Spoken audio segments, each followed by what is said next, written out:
城市的周边的乡村，它和城市的这个差异性并不是那么大，但是有一些地方的这个城市和乡村呢，乡村的这种距离城市的距离，还有就是他们和这个消费的这个连接是比较远的，所以在这样的一批人，他们回到自己的家乡去做 CSA 呢，还是做蔬菜的这样的一种种植。后来就发现他们其实很难，找到这样的一群支持他们的消费者群体。所以其实中国的 CSA 我觉得经历了现在是第二个阶段啊，第一个阶段呢是2009年到差不多15年左右，当时我们是一个 CSA 运动的这样的一个发端阶段，就是刚一开始，大家在推动和不断的去宣传 CSA 的理念，并且呢，我们在中国从2010年开始，就每一年组织一个 CSA 的大会啊，这个大会现在也持续到了第12届大会。现在呢，就是每一年的这个大会也作为我们去发动这个 CSA 的这个运动的一种平台，一个很重要的平台，对于我们中国的 CSA 联盟来说。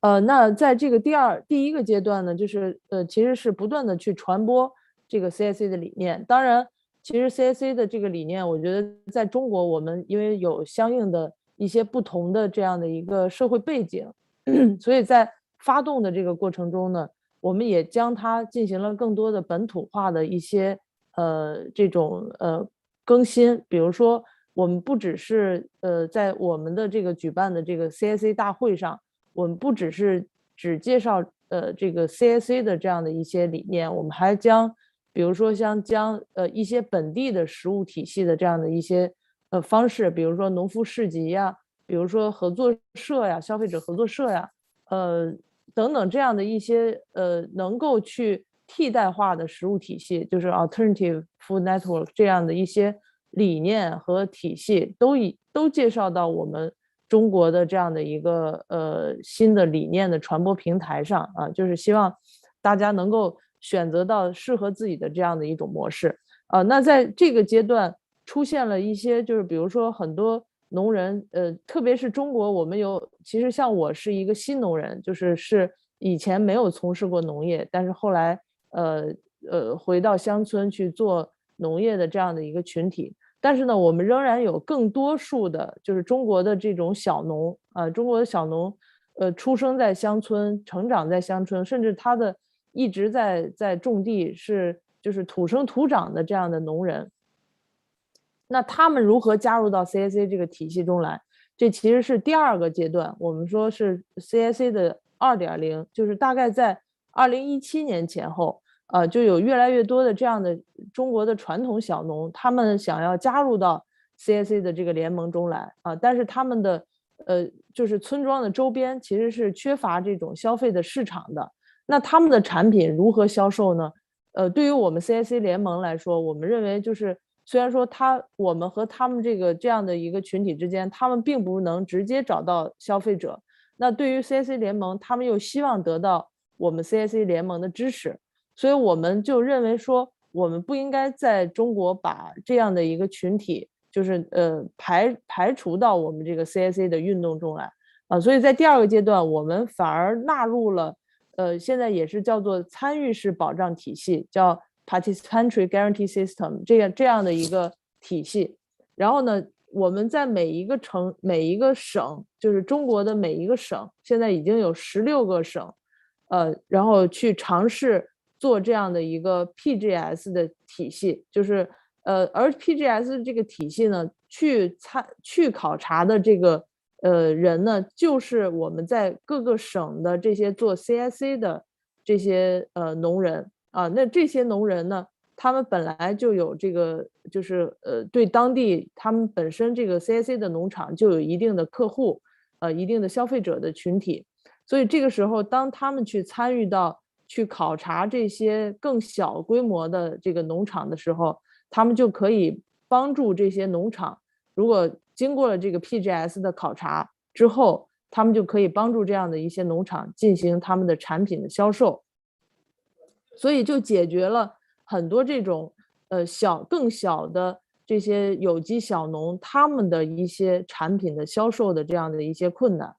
因为第三方认证在中国，它的相对来说对农人的这种规模和费用要求是比较高的，所以在这个过程中呢，我们这种 PGS 体系呢，我们就把就是这些农人他可以进行一个就是其实成本是相对非常低的，基本上有一些，比如说我们在推广的这10几个省，这些省份的这些农人很多都是直接进行 AA 制的一个付费，就是比如说大家一块儿开车，到这个农户的家里，那他们就是路费都可以自付，甚至有一些这个省份，比如说在我们中国的云南，我们云南省的这个合作社，他们就将合作社的这个成员，谁愿意去参与这个 PGS 的考察，然后大家就可以就是得到一个工分啊，所谓的工分就是类似于说时间的这样的一个收益，就是比如说你参与考察，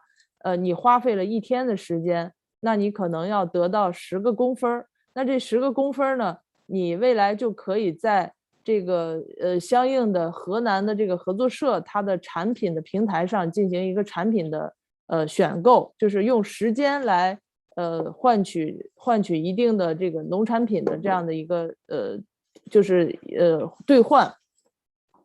所以在这个过程中，其实疫情的这2年，在我们大家都面对的其实疫情极大的挑战，但是实际上疫情这2年，我们中国的 CSA 我觉得也进行了一个非常重要的一个变化的过程啊，就是由原来单纯的这种每一个省的个体的这种 CSA 的农场，到现在我们感觉到就是我们不只是一个农场和对应一部分消费者的模式了，而是把农场和更远距离的这样的一个群体的小农户，然后再和消费者中间再进行一个链接，所以就是通过一个 PGS 的体系，我们把 CSA 这个模式和 PGS 完全结合起来，这样呢又在像蔬菜这样的一些产品，它适合在这个都市的周边进行生产那像有一些，比如说像大米，我们中国东北的大米，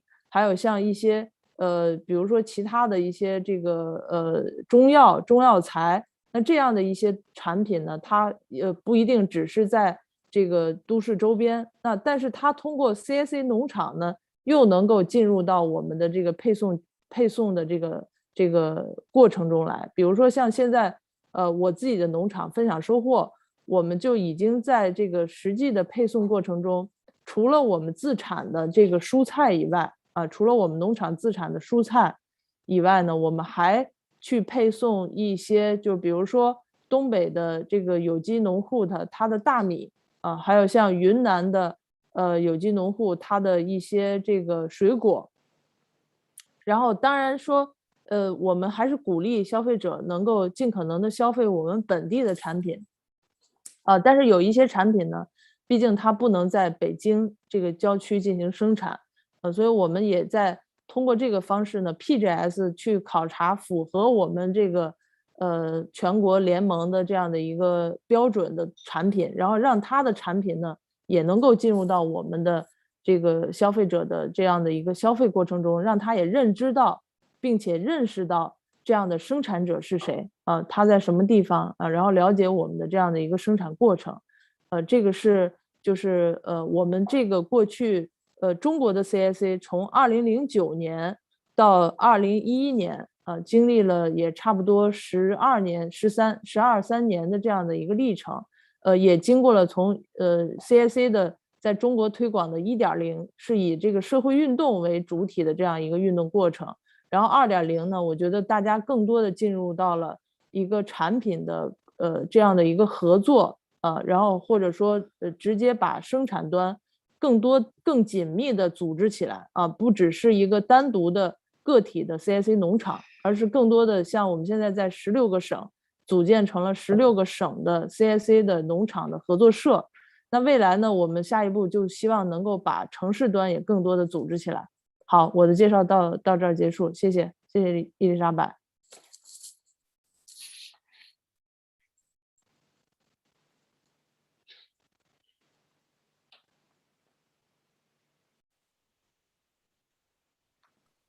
Thank you. That was really, really very, very interesting. And I know there are a lot of questions in the chat, but we will wait till after the other presentations before we get to them.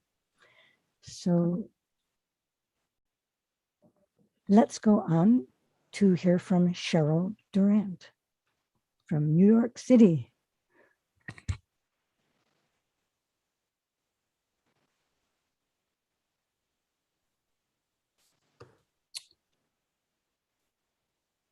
Good morning, everyone. Can you all hear me? Elizabeth, can you hear me very well? Thank you. Good morning. Thank you for having me. Today is a very wet and rainy day in New York City, so it's actually a very, very good day to be doing something like this. And I've been an urban farmer in New York City for over a decade. I come from a family in Jamaica that is has deep roots in urban and rural agriculture. So it's been in my family for generations. And I bring this sensibility and this knowledge to the work that I do in the South Bronx. And today I'm going to talk about Kelly Street Garden because it's a community food model that is like a CSA, but different in a way because it speaks to a community that has been historically under-resourced and marginalized. And it is this demonstration of how community engagement, how local community can come together and build a project or a program that serves the needs of folks who are typically food insecure and typically live in a community that experiences food apartheid. We can move to the next slide. So this is what Kelly Street Garden looked like before the garden was built. We are located in the South Bronx in Hunts Point, and the area that I live in is considered the poorest congressional district in the United States. And in the 70s and 80s, the Bronx suffered what we refer to here as the decade of fire, when there was a flight of resources from the community, where there were a lot of fires and buildings were burning because landlords and developers were not taking care of their buildings. And what resulted, and I could give you a long story on that, but there is a link that I can put in the chat later that people can get a more detailed historical reference about what the decade of fire was and what it the Bronx. De référence sur ce qu'a été l'époque enflammée du Bronx. What resulted from this was le résultat a été que coming together and en se réunissant. Sorry, the interpretation is. Pardon. What we ce que community coming together. Yes. Lorsque la communauté s'est réunie. I'm hearing another language on when I'm speaking, so it's distracting. Is there a way to fix that before I move on? Yeah, sure. Wait a second. We are trying to work on it. Just Thank a you. second, please. But I can continue? Est-ce que je peux continuer? Wait a second. Okay. I think we can still hear the French channel into the main room, which is not what we should do. Wait. Wait a second. Qui doit mettre son mute. No, wait a second. Can the French in... Oui, donc j'entends les Français. Okay, now I think we are fixed. Sorry about that, and okay. I'll be back to your slide just a second. Yes, Sherry, thank you. Yeah, thank you.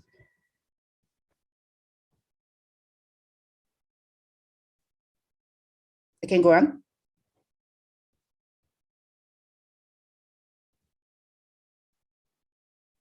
Sure, just go on. I'll get the slide back, but you can continue sharing. Go ahead. Thank you. Okay.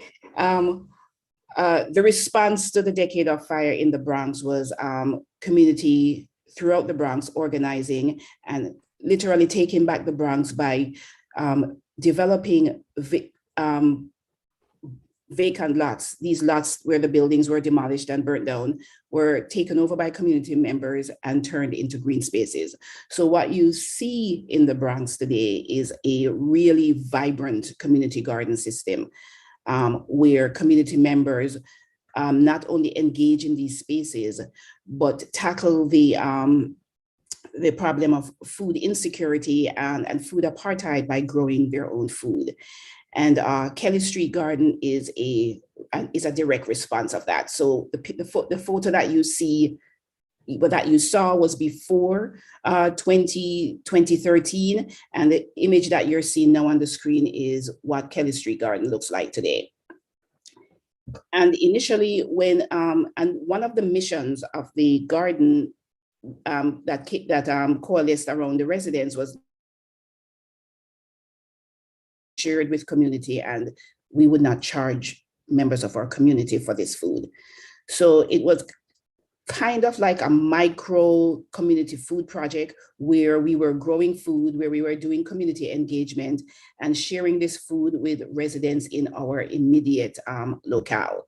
So we would set up a farmer's market, a free farmer's market every Saturday. And we ensured that, and because we wanted our garden to be intergenerational, our farm stand was actually run by youth within our community.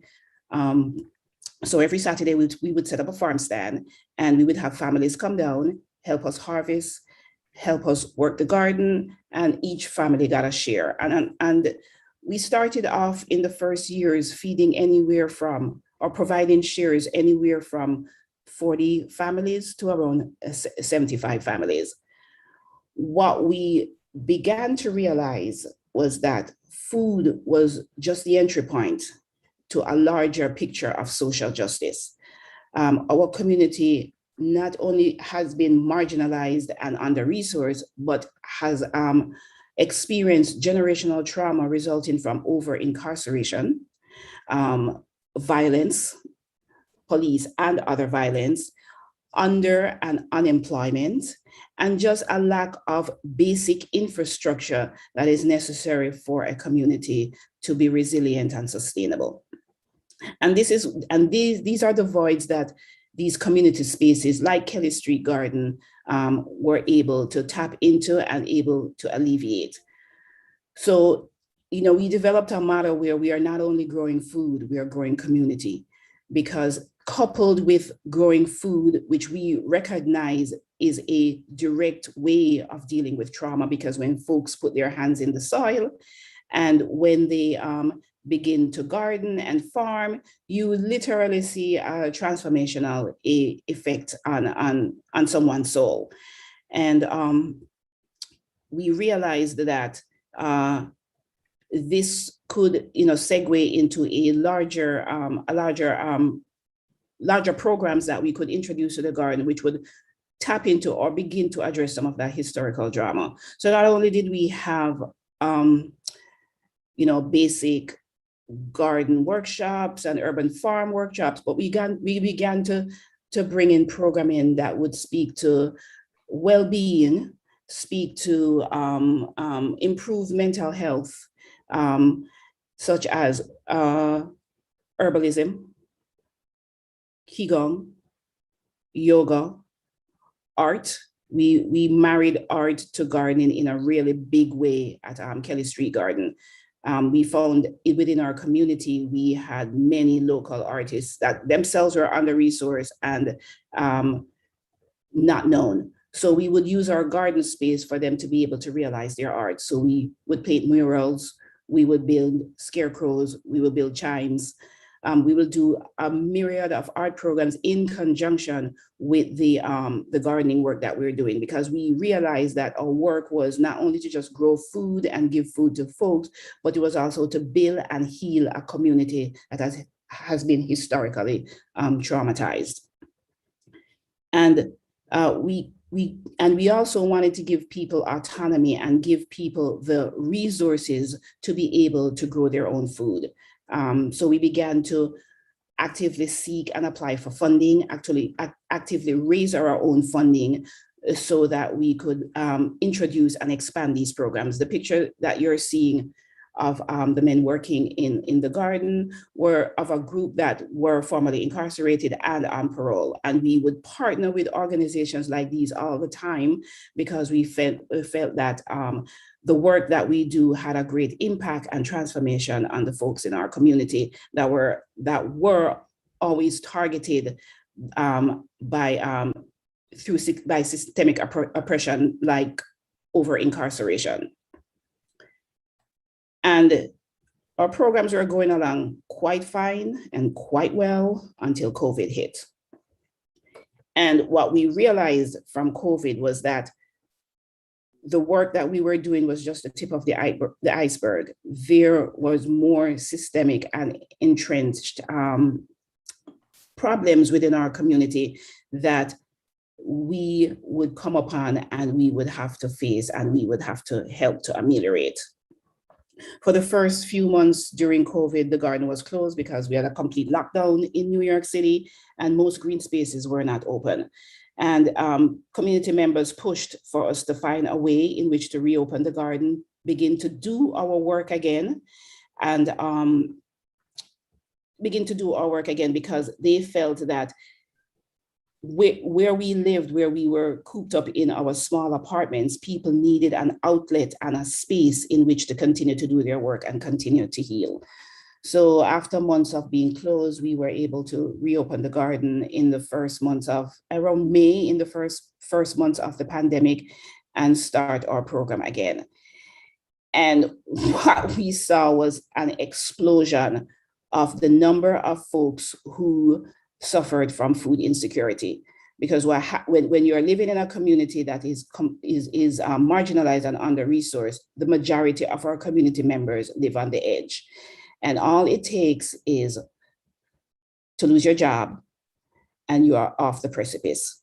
So we found that our numbers coming to the garden and seeking food to alleviate food insecurity expanded, and from 40 to 75 families, we now offer free shares to any more than, on a poor day, it would be 150 families, and on a good day, it's 350 families easily.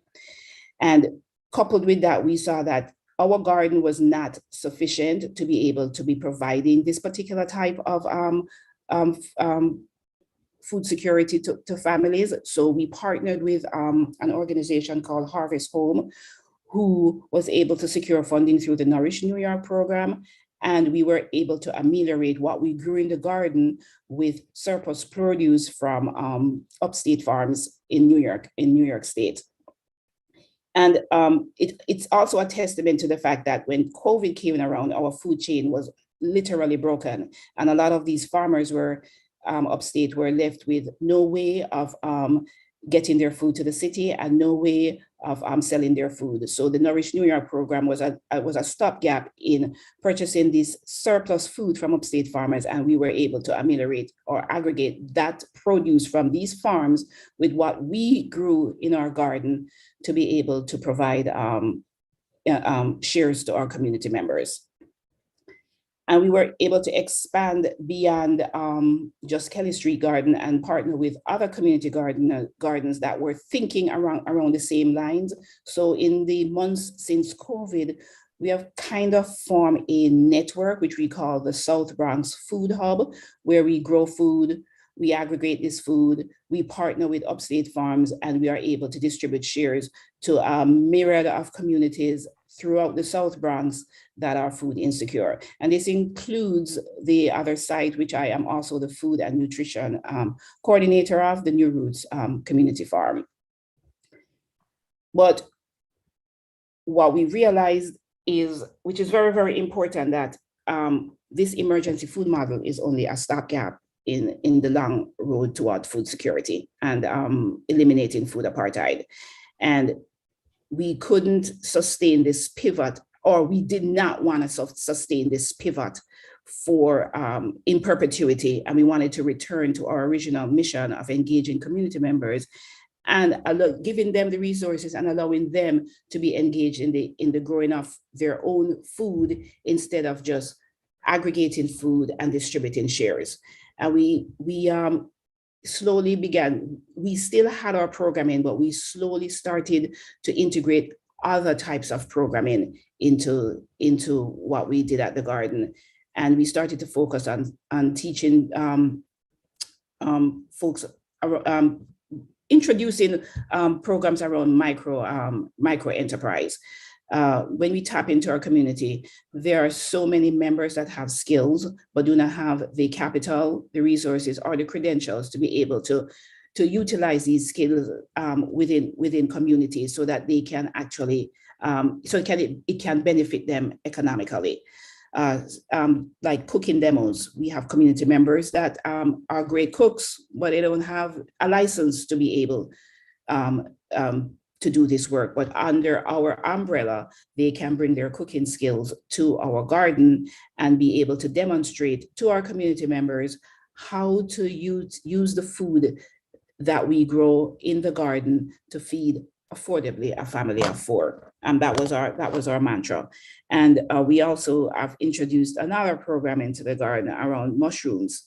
Mushrooms is one of those crops that we can grow, that anybody can grow effectively and easily and start a small micro enterprise within their community. That being said, this particular type of model requires funding, and most of our funding comes from applying for grants. It comes from donations. It comes from and other forms of philanthropy. We are at this stage where we're assessing, how to make a program like this much more resilient and much more sustainable. And if we are to go beyond building food models that would help to lift folks up out of poverty and to help to bring enterprise into a community and help to bridge and heal a community, then we will need to be able to tap into sources of funding that will allow us to continue to do this. And one of the ways that I see that this can be done is through policy changes. I'm not a policymaker, I'm not a policy wonk, but unless we do something where we recognize that we can't leave communities to just wither and die, and we have a responsibility to uplift communities, then we will, and that these green spaces and these community garden spaces are essential to the well-being of a community and every built landscape, then maybe we will start to address this by beginning to work on some really deep policies that will help to make this a mainstay. And that is my presentation. Anybody who has questions, feel free to type them in the chat or the Q&A. Thank you. There are a bunch of questions, Cheryl.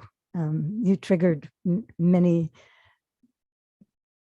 positive and enthusiastic responses, but we'll get to that. Thank you. So now let's turn to Frédéric. Bonjour tout le monde, je vais partager mon écran.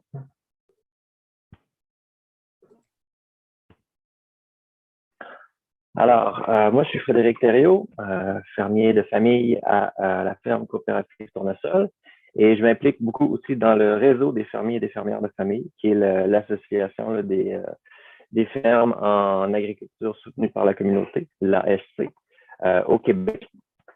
Et puis, j'ai un autre logo à côté des fermiers et fermières de famille parce qu'on a formé une autre organisation qui est une coopérative, la coopérative pour l'agriculture de proximité écologique. Et puis, depuis quelques années, on est en processus pour fusionner notre réseau des fermiers de famille avec notre coopérative là, pour l'agriculture de proximité écologique.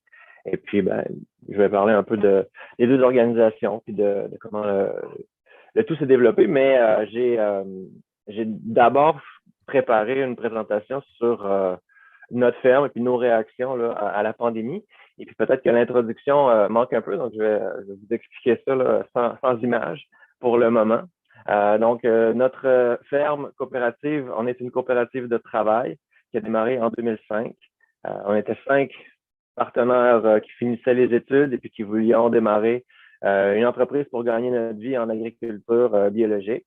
Et puis, on a choisi tout de suite là, le modèle de l'ASC, qui était celui qu'on connaissait de par nos expériences de travail, mais aussi celui qui nous semblait avoir un très grand potentiel là, pour des jeunes qui ne venaient pas du milieu agricole, qui n'avaient pas d'actifs agricoles de terre, ainsi de suite, pour se lancer en agriculture au Québec.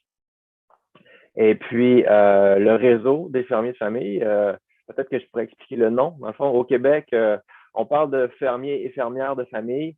Ce n'est pas la ferme familiale, la family farm, dont on parle plus en milieu anglophone. La ferme familiale, oui, c'est une entreprise qui est gérée par une famille, mais ça ne veut pas dire que c'est un projet communautaire. Alors, le terme qu'on utilise ici pour parler d'ASC, d'agriculture soutenue par la communauté, c'est fermier de famille parce qu'au Québec, on parle beaucoup de médecins de famille, de pharmaciens de famille. Donc, les choses en lien avec la santé. On se dit qu'on a un médecin pour la famille. Et puis nous, ben, on voulait souligner le fait que, bon, c'est un fermier pour ta famille aussi. Ben, ça va être bon pour ta santé. C'est une relation importante qu'on veut développer et promouvoir dans la société. Donc, on a créé un réseau qu'on a appelé le réseau des fermiers de famille.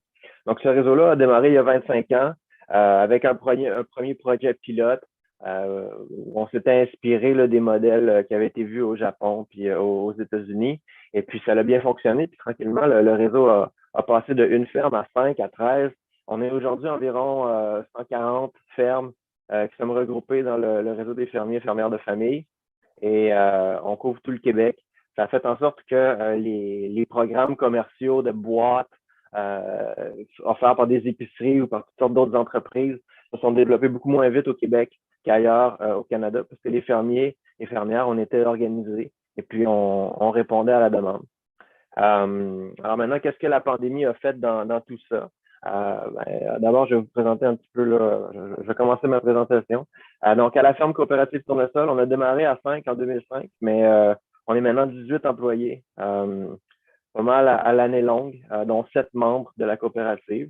Et puis, on désire que la coopérative s'agrandisse. Donc, on aimerait avoir plus de membres dans le futur.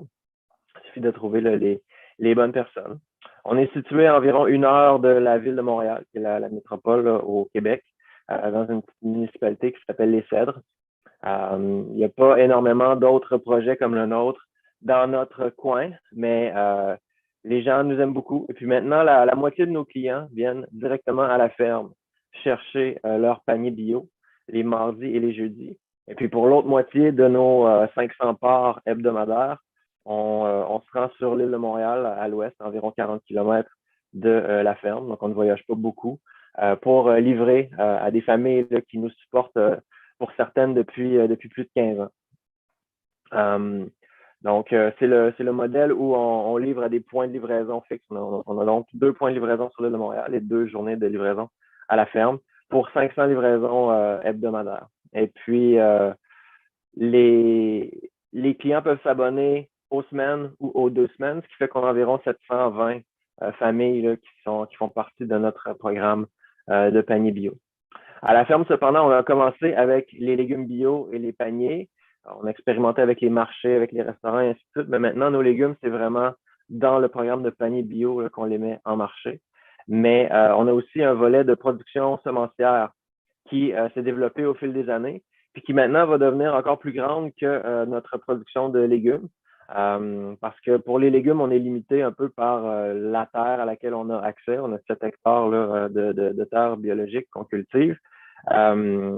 Et puis, on veut vendre localement. On veut pas là, se mettre à vendre des paniers bio partout à travers le Québec. Donc, on a la taille qui nous plaît puis qui est adaptée à nos infrastructures pour la production de légumes. Mais pour les semences, il y a du potentiel de croissance, d'en faire plus, de les envoyer par la poste partout à travers le Canada et de développer tout un réseau de magasins, de pépinières, de centres jardins qui vont offrir nos semences à leurs clients.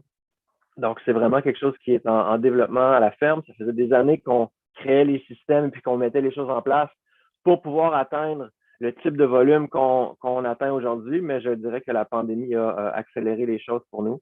Ça nous a mis devant une demande accrue. Ça nous a fait voir beaucoup des faiblesses ou des manquements qu'on avait, puis on a travaillé vite pour réussir à prendre le dessus. Donc, les paniers bio, de quoi ça a l'air chez nous? Alors, nos paniers bio, on va avoir une dizaine de différents légumes à chaque semaine qui varient en fonction de la saison. Et puis, on offre une option de fruits où on va chercher chez d'autres producteurs différents fruits biologiques pendant la saison. Il y a des œufs aussi que les gens peuvent ajouter, qu'on achète chez d'autres fermes. Et puis, on a des fleurs qu'on va offrir aussi pendant l'été comme ajout à nos paniers bio. La saison, à cause du climat québécois ici, on a des serres et puis on réussit à étirer la saison là, autant que nous semble raisonnable de le faire, mais la saison a 22 semaines, donc ça commence à la fin mai et puis ça se rend jusqu'à maintenant. Notre dernière livraison, c'était la semaine dernière. Là, on a une semaine de pause cette semaine où on fait le nettoyage de la ferme et des champs et puis on reprend un petit programme pour le mois de novembre pour les locavores motivés qui veulent continuer à manger là, des légumes racines et des légumes d'ici, et puis des produits de la serre aussi pour le mois de novembre. Alors, la production de semences, j'ai quelques petites photos. Donc, c'est quelque chose comme je disais, qui se développe beaucoup à la ferme. Ça fait toute une nouvelle facette des plantes qu'on découvre, toutes sortes de techniques à apprendre qui est fascinant. Et puis, on met ça en marché là, dans des paquets comme ça. Alors, ça, comme je disais, la demande avec la pandémie a été vraiment, vraiment grande. Ça nous a amené à éventuellement manquer de sachets. Puis là, les chaînes d'approvisionnement, on ne pouvait plus acheter les trucs de nos fournisseurs. Et puis, donc, de s'ajuster, d'être capable de livrer plusieurs dizaines, centaines de commandes par jour. Ça a été une mécanique et puis des systèmes à mettre en place à la ferme. On avait déjà bien commencé, mais c'était quelque chose qu'il a fallu qu'on fasse pendant la pandémie au niveau des semences. Mais ce qui nous intéresse davantage, c'est l'ASC, donc je vais arriver à ça. Le contexte québécois, c'est que en mars, les enfants vont à l'école et puis il y a une semaine de relâche, là, une semaine de vacances pour tout le monde. Et puis, au retour de la semaine de relâche, le gouvernement, en 2020, là, donc en mars 2020, a décidé là, de fermer les écoles. Et puis, c'est le lockdown là, qui a commencé, là, la fermeture là, un peu de la société, des commerces, ainsi de suite. Frédéric, sorry. Oui. Sorry, je t'interromps parce qu'on a un problème d'interprétation en direct. Juste un petit souci. So I'm stopping here just for the interpretation issue to be fixed. There seems like a booth went the wrong way into the wrong language. So sorry, we are trying to fix it right now. If you can hold on for just a few seconds.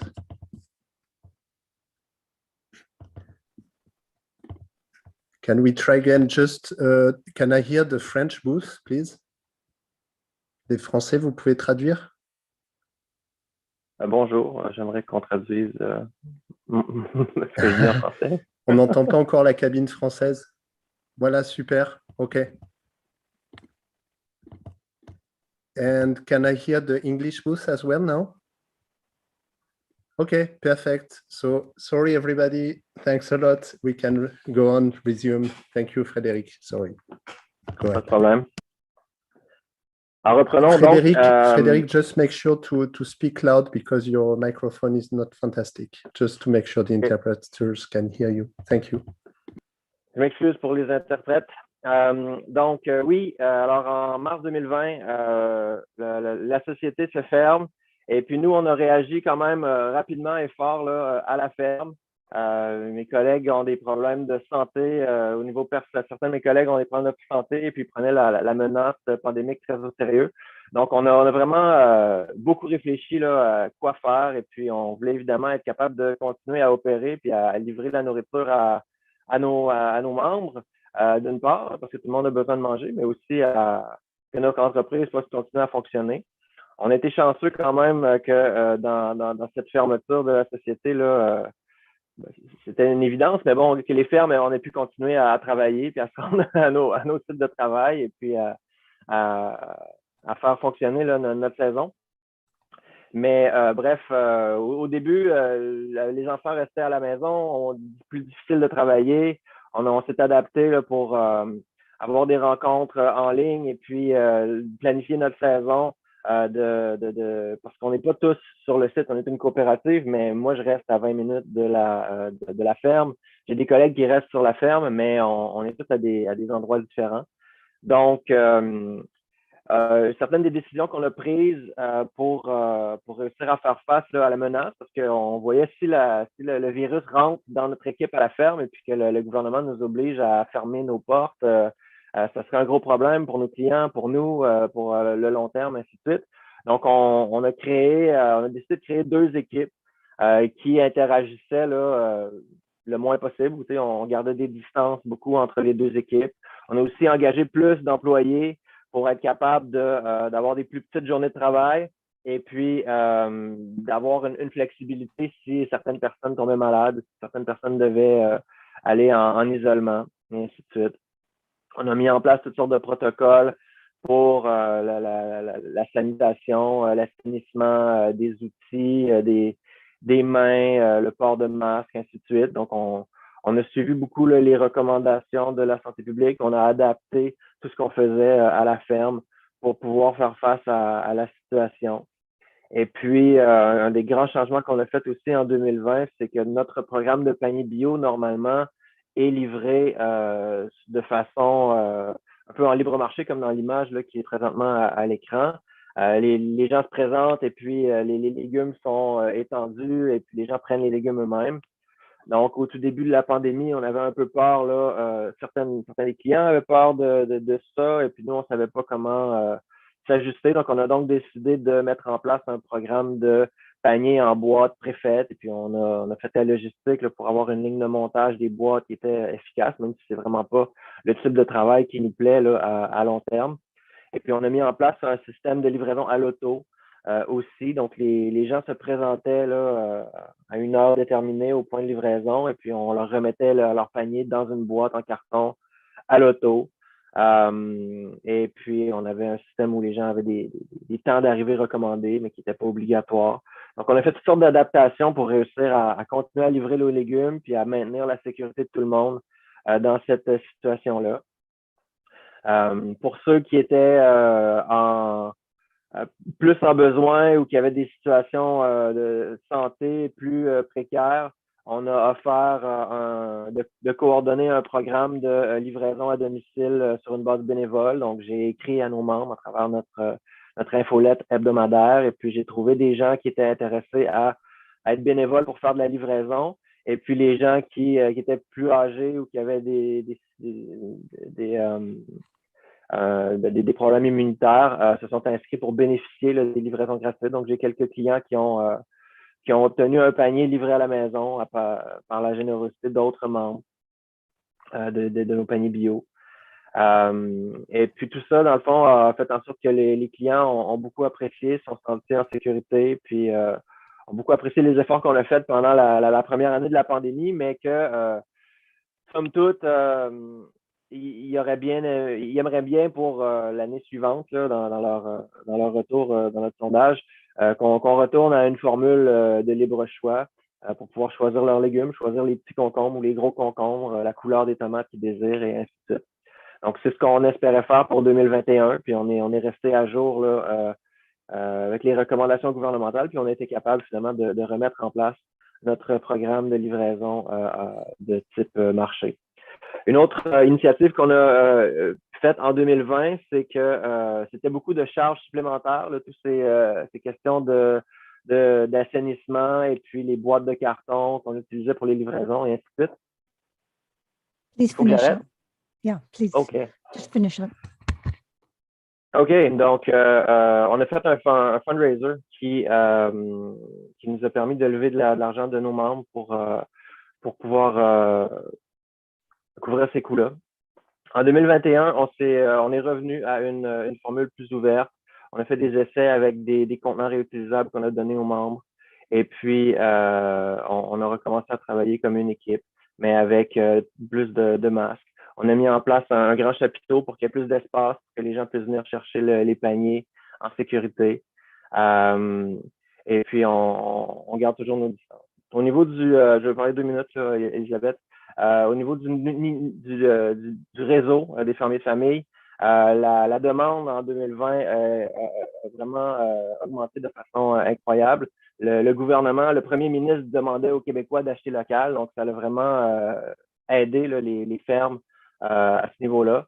Et puis, on a dû s'adapter, évidemment, là, les employés devaient travailler de la maison et ainsi de suite, mais on a vraiment travaillé fort à supporter nos fermiers pour qu'ils puissent vendre tous leurs paniers et puis les gens ont atteint et surpassé leurs objectifs. C'était des super beaux résultats là, au niveau des ventes pour les fermiers. Et puis aussi, on a fait beaucoup d'efforts pour l'information, donc garder les fermiers et les fermières du réseau informés de toutes les règles sanitaires, des programmes de subvention, de l'aide qu'ils peuvent obtenir et ainsi de suite. Mais on a dû continuer aussi à faire le travail par rapport à la fusion. Projet très excitant qu'on a fait cette année, c'est un camion électrique. On a fait une levée de fonds pour transformer notre camion de livraison pour que ça devienne un véhicule électrique à la ferme. Et puis, ce qui est crucial dans tout ça, c'est malgré les restrictions et le fait qu'on peut moins interagir avec les membres dans nos paniers bio, c'est vraiment important de travailler sur les outils avec un groupe Facebook, avec les communiqués hebdomadaires, avec des concours de recettes, ainsi de suite, pour que les gens continuent à échanger, à développer la relation avec la ferme et puis qu'ils restent, dans le fond, parce que la pandémie nous a permis d'avoir des nouveaux clients, beaucoup d'intérêt pour nos produits, pour les CSA, les programmes d'agriculture soutenus par la communauté.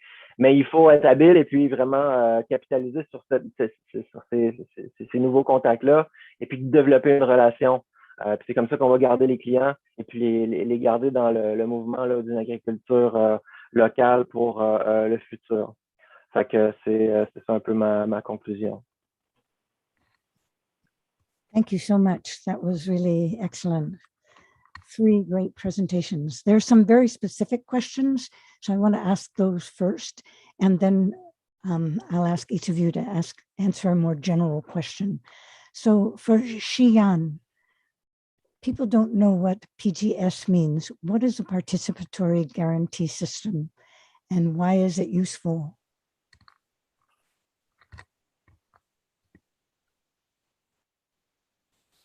其实因为PGS 呢，它是叫参与式保障体系，它的一个出现呢，是因为我们现在可能很多人都知道，我们在很多国家都有这个叫第三方认证，叫 third party system， 就是它是由一个第三方的主体啊。那在中国呢，我们这个第三方的主体绝大部分都是公司的这种形式啊，现在好像是有60-70家这种认证的公司，他们来做这个有机的认证，而且在中国我们的有机认证它是不是按照一个农场来做认证，它是按照品种来做认证。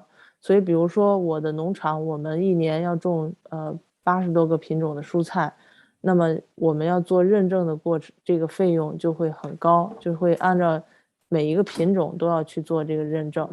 所以这个中国很多的小农户，特别是这种有机的小农户，他们是很难采取这种第三方认证的这种方式的。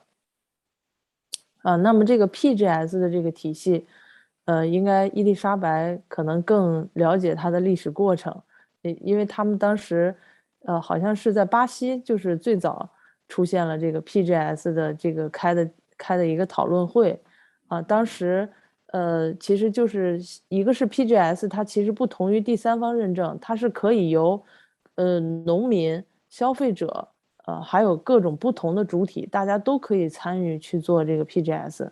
所以在这个过程中呢，农民之间它可以相互学习，不像第三方认证，它是由一个第三方的这个机构去做认证，而农民相互的去做这种参与式保障体系呢，它就可以了解就是其他的农场是怎么做的啊，同时呢，也通过这个参与的过程，大家建立更多的这种交流，地区化的交流，包括呢，也可以通过这种 PGS 的体系，降低了这个认证的成本啊，降低了认证的成本，也使得就是这些生态小农它的产品也可以得到市场的一个认可，所以在中国我们因为这个农民的主体，他有的这个农户可能才1-2亩地，也就是我们说的这个1公顷的差不多1/15这么大的一块土地，所以它的面积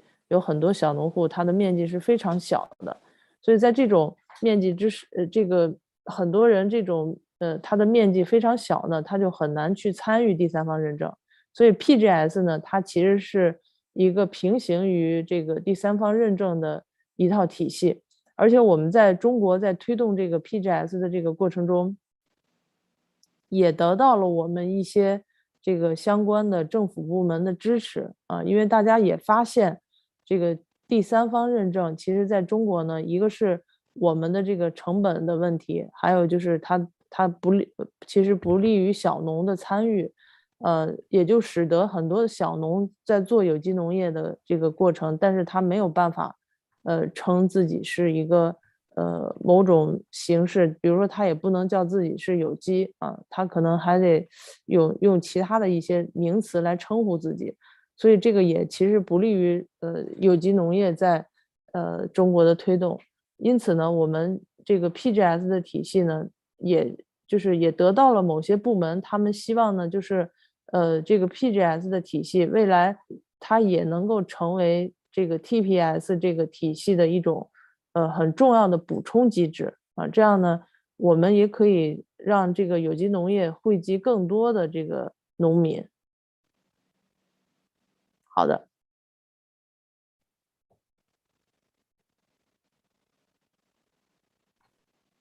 Thank you very much. Cheryl, the question for you is, how many families participate in the garden? And how is a community garden like a community-supported agriculture project? What's the relationship there? How many families participate in the garden, or how many volunteers we have? Because let me answer this 2 ways. So our shares, we distribute around 200 shares from Kelly Street Garden to families each week. At New Roots Community Farm, it's about 150 families. So that's a total of 350 on average each week. We have around 25 volunteers that steward the garden. And of those 25 volunteers, we have 12 real core stewards that we pay. And the garden raises the money to pay each of our stewards a stipend to help to steward the garden. And all our stewards except one come from the immediate community. They all come from the Bronx, except one. And they all steward the garden, so they're able to walk to the garden, easily and take it on as their own. What was the next question? Did I miss it? Yes, you answered it. Thank you so much. No problem. Really, the question for you is, what's the difference between an employee and a member? Good question. It's something we're... je parle en français, excusez. Alors, c'est quelque chose qu'on est constamment en train de développer et de réviser. Mais... Oh, attendez, je vais fermer l'interprétation en anglais. Donc, oui, pour le moment, un membre de la coopérative a un droit de vote à l'Assemblée générale de la coopérative, donc peut faire partie du conseil d'administration et donc orienter la coopérative. Les employés, qui sont souvent des gens qui viennent pour 1 an ou 2 ans, n'ont pas la possibilité là, de participer au processus décisionnel, puis au visionnement, puis au long terme de la coopérative comme ça. Quoique, on a un siège rotatif pour leur permettre d'assister, de voir qu'est-ce qui se passe au CA, puis d'être intéressés de se joindre au CA puis à la coopérative dans le futur. Et puis, les membres de la coopérative peuvent aussi, à la fin de la saison, quand on a des profits, ce qui n'est pas toujours le cas, mais avec la pandémie, on a eu des profits intéressants. Donc, les membres de la coopérative peuvent participer dans la distribution des profits, qu'on appelle les ristournes dans le contexte coopératif. Donc, c'est les deux différences principales là, entre un membre et un employé. Le membre a un droit de vote, peut participer au conseil d'administration et va bénéficier des ristournes. Le membre, cependant, s'engage financièrement et puis paie un certain nombre de parts pour être dans la coopérative. Donc, c'est souvent cet engagement financier-là, là, à la hauteur, dans notre cas, de 6 000 $ qui est un frein là, pour les jeunes qui commencent en agriculture, qui travaillent à la ferme pour apprendre un peu, pour apprendre les rudiments du métier, mais ils ne sont pas prêts à s'engager à long terme puis à commencer à payer des parts là, pour être dans la coopérative à long terme parce qu'ils ne savent pas exactement ce qu'ils veulent faire de leur vie là, dans les 5 prochaines années.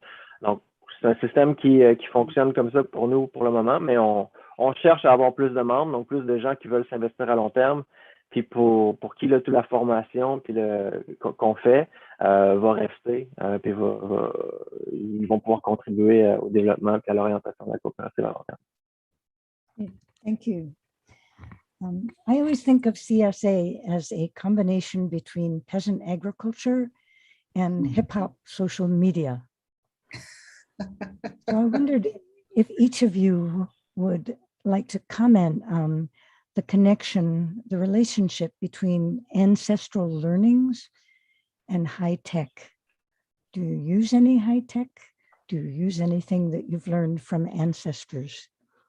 Xian, would you like to start?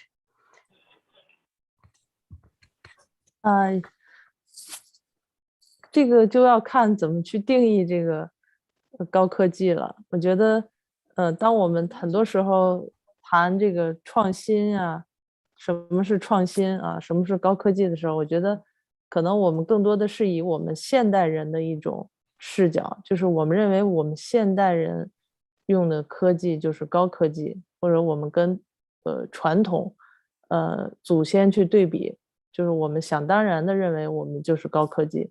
其实我经常举一个我们中国的一个例子，就是在我们四川省的成都市，有一个非常著名的水利工程叫都江堰啊，都江堰它是一个大坝，然后它其实是建于距今大概2000年前左右这样的一个大坝，是一个水利工程啊，然后它当时的建造呢，就解决了整个成都平原的一个就是农田的，就是因为那个时候经常发洪水，那它的这个水利工程呢，就解决了一个是洪水的问题，而且还让整个成都这个平原它的灌溉所有的灌溉问题解决了啊，所以农田你会发现成都很多的这个农田的灌溉都是利用都江堰这个大坝它所形成的一个灌溉系统，所以它汇集了中国几千年的这样的一个人的吃饭问题啊，包括农业的灌溉问题。所以我们现在仍然到现在，其实再来看它的一种建造技术，我们仍然认为，我觉得仍然它是一个高科技的它仍然是高科技的。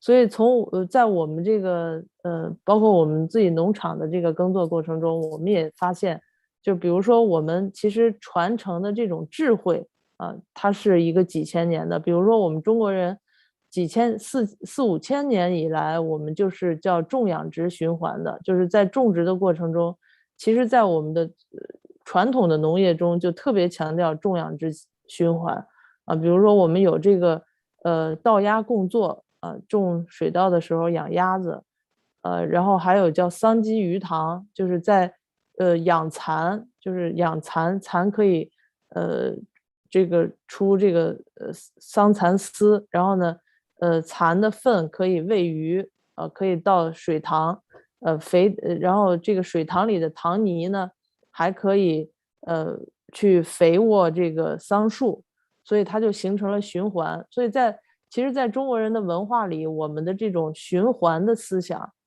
它是一直都在农业领域里存在的。甚至我们包括说，在我们很多的传统的农书里边也提到说，比如说用粪如用药，就是我们在农业里使用这个粪便，就像用药一样，就像吃药一样那么重要啊。所以堆肥啊等等这些，在现在的这个就是我们生态农业这个领域，我觉得是一个就是我们技术发展的一个方向。但是实际上这个技术呢，它又是一个传承的，它并不是说只有我们现代人好像掌握了这个技术，它是几千年来已经形成了这么一个技术。所以我觉得在我们日常的这个耕作中，我们有很多的技术都是祖先的啊，就是这个东。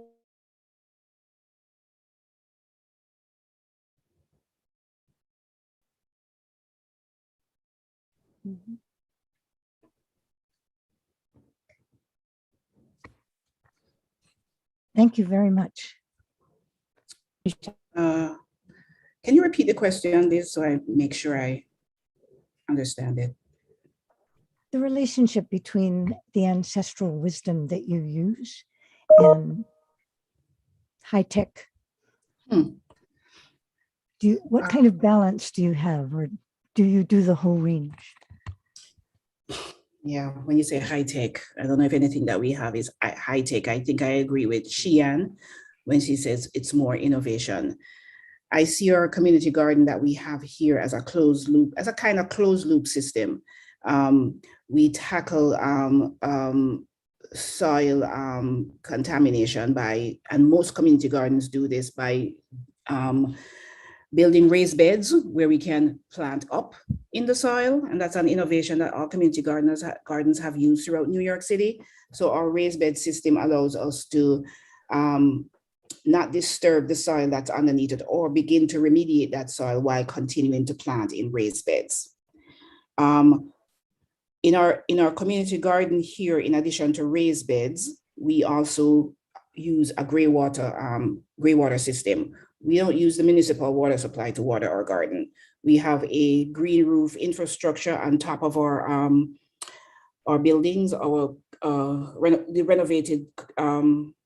renovated buildings that we have here. There's a green infrastructure there with pipes that come down into barrels. Each barrel holds 750 gallons of water, and we have about 8 of them. And those barrels are connected to an irrigation system that throughout the season irrigates the garden. It operates on a timer. But what we have found is that we have a lot of refugee, asylee, and immigrant populations that experience trauma, and the idea of holding a hose and just watering the entire garden is like so therapeutic to them.